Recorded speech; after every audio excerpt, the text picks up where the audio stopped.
ఆంధ్ర రాష్ట్రమంతటిని ఆ ప్రజలను దేవుని వైపు తిప్పగలిగిన ఆ వ్యక్తిని సాతానుడు ఒక గిబియోను మాదిరిగా మరి వలలో ఉచ్చులో బిగించేశాడు.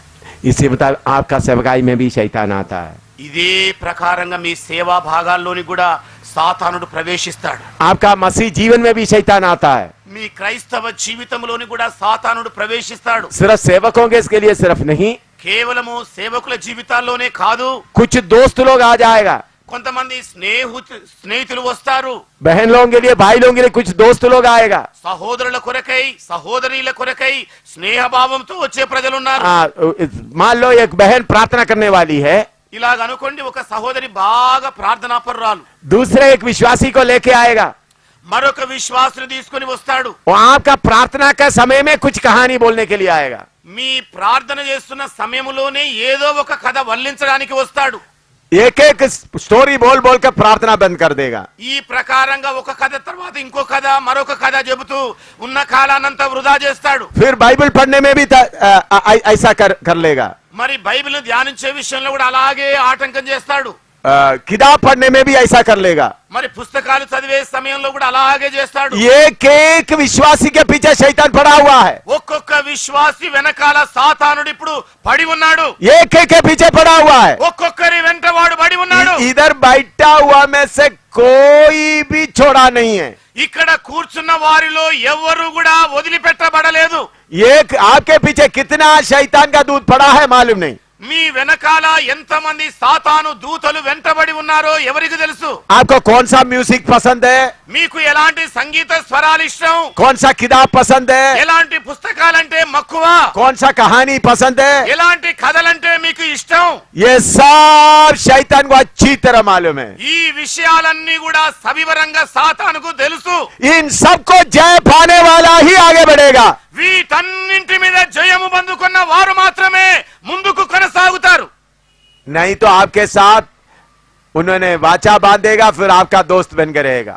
లేనట్లయితే మీతో వాడు సమాధాన నిబంధన చేస్తాడు, స్నేహభావంతోనే మీతో కలిసి మెలిసి మెదుగుతాడు. और आत्मा में आगे बढ़ रहा था, ఆత్మలో అభివృద్ధి చెందుతూ ముందుకెళ్తున్నారు. एक दोस्त मिल गया. ఒక స్నేహితుడు దొరికాడు. ओ समय ज्यादा प्रार्थना के समय बातचीत ज्यादा हो रहा है. మరి ప్రార్థన చేస్తున్న సమయంలోనే ఎక్కువగా స్నేహభావంతో కూడా మాటలు పెరుగుతున్నాయి.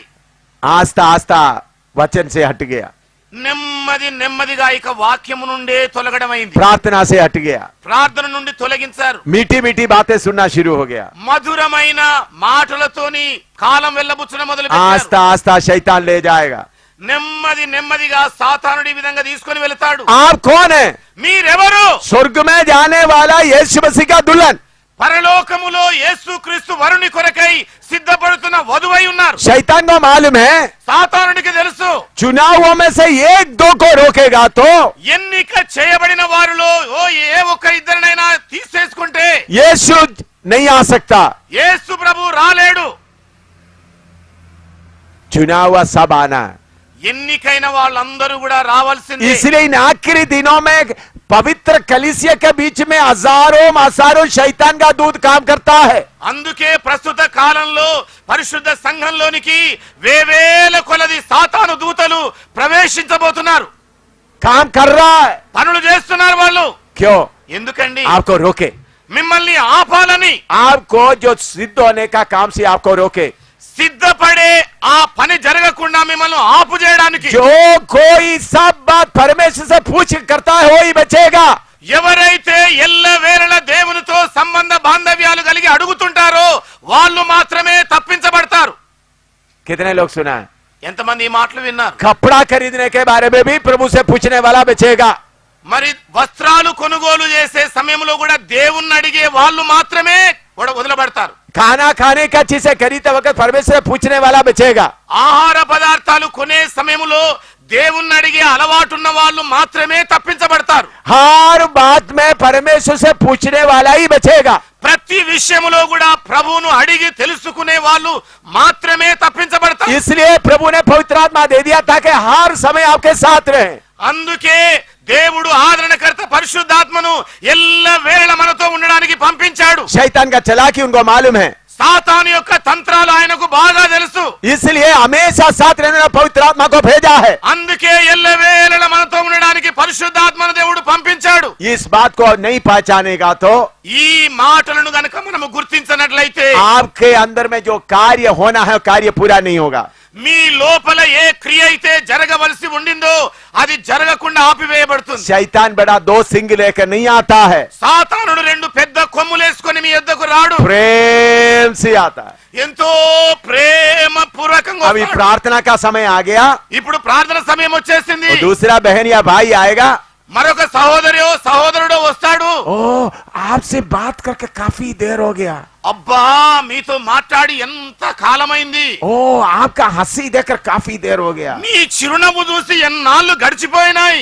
उस वक्त जो पहचानता है वही जीतेगा। ఆ సమయంలో ఎవరైతే ఆ యుక్తిని గుర్తించగలుగుతారో వాళ్ళు మాత్రమే తప్పించబడతారు।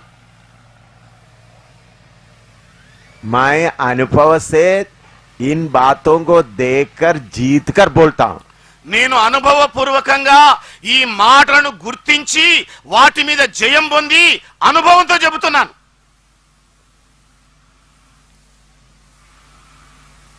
समझ में आ रहा है नहीं आ रहा? అర్థమవుతుందండి ఈ మాటలు లేవా మరి?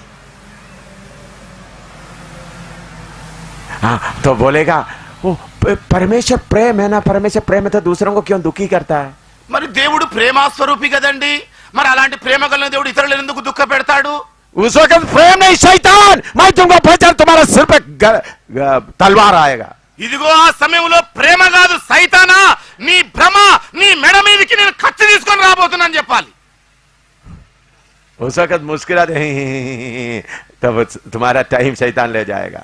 ఆ సమయంలో గనుక నువ్వు చిరునవ్వుతో మరి ముఖంతో నవ్వుతూ హాస్యం చేస్తే హాయిగా సాతానుడు వలలో వేసుకొని వెళ్తాడు। प्रार्थना करो, ప్రార్థన చేద్దామండి। जिसको पहचानने का मन है पहचानो, प्रार्थना करो।